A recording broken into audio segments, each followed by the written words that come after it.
আসসালামু আলাইকুম YouTube family, welcome house wife cooking recipe and blog চ্যানেলে। কেমন আছেন সবাই? আলহামদুলিল্লাহ, আমরা সকলেও ভালো আছি। আজ আমি আপনাদের সাথে সামার স্পেশাল কুলফি শেয়ার করব। আজ আমি আপনাদের সাথে শেয়ার করব ম্যাঙ্গো কুলফি। বাড়িতেই বানিয়ে ফেলতে পারেন এই রকম ম্যাঙ্গো ক্রিমি কুলফি। কোনো রকম ক্রিম না ব্যবহার করে আমি বানিয়ে ফেলেছি একটি আম দিয়ে এই রকম সুন্দর কুলফি। তো কুলফি বানানোর জন্য ফার্স্ট একটি আমি বড় সাইজের আম নিয়ে নিয়েছি।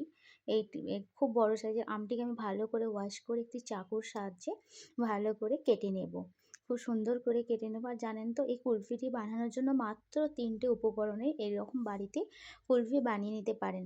বাচ্চারা তো পছন্দ করবে, তার সঙ্গে বড়রাও খুব আনন্দ করে খেতে পারবে। তো এইভাবে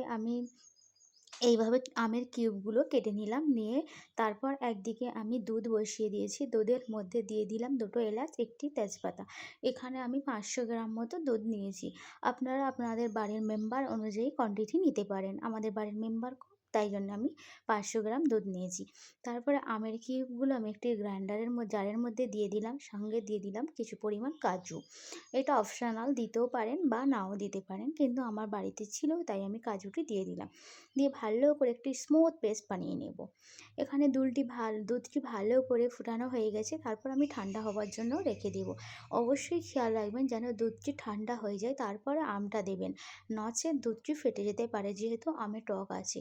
তারপরে আমটি যে আমি গ্রাইন্ডার করেছিলাম সেটি দিয়ে দিলাম। দেওয়ার পর দুধ আর আম একসঙ্গে আবারও মিক্সার বানিয়ে নেব। আর যদি হাতেতে ভালো করে ব্লেন্ড করতে পারেন তাহলেও হবে, কিন্তু আমি গ্রাইন্ডারে ভালো করে একটু স্মুথ বাটার বানিয়ে নেব। দেখুন কতটা স্মুথ হয়েছে। আর আবারও বলছি, অবশ্যই খেয়াল রাখবেন দুধটি যেন ঠান্ডা হওয়ার পর ম্যাঙ্গোটি দিবেন, না আছে দুধটি ফেটে যেতে পারে। এখানে আমার কুলফি বানানোর জন্য ব্যাটার একদম রেডি হয়ে গেছে, এই দেখে নিন। এখানে আমি কোনো রকম পানি ব্যবহার করিনি, যেহেতু কুলফিতে পানি ব্যবহার করলে একদমই খেতে ভালো লাগবে না।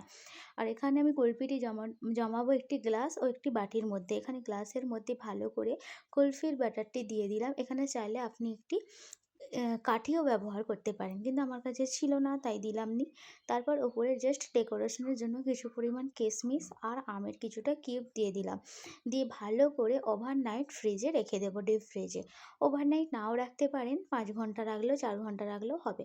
এখানে কুলফিটি খুব সুন্দরভাবে জমে গেছে। মাশাআল্লাহ, দেখেই বুঝতে পারছেন কতটা সুন্দরভাবে জমেছে।